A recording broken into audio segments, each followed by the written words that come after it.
மனு சொல்கிறார், தாழ்ந்த ஜாதியினருக்கு இறைவனால் விதிக்கப்பட்ட ஒரே தொழில் மற்ற 3 உயர் ஜாதியினருக்கு தொண்டூழியம் செய்வதே.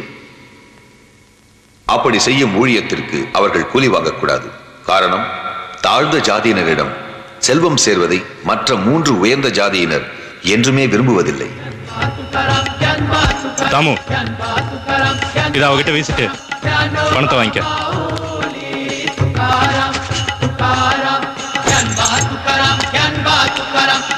தாழ்ந்த ஜாதியினர் உயர் ஜாதியினரிடம் வாய் திறக்கலாகாது.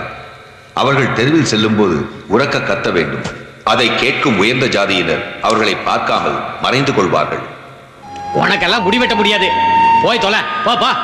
இவங்க அப்பா ராணுவத்துல சுபேதார் மேஜரா வேலை பார்த்துக்கிட்டு இருக்காருல்ல, அதனால வெட்டி விடுவேன்னு வந்திருக்கான். ராணுவத்துல வேலை பார்த்தா மட்டும் ஒசைடுவானா? அகர் ஜாதி தானே. எரும மாட்டுக்கு மட்டும் முடி வெட்டுறீங்க?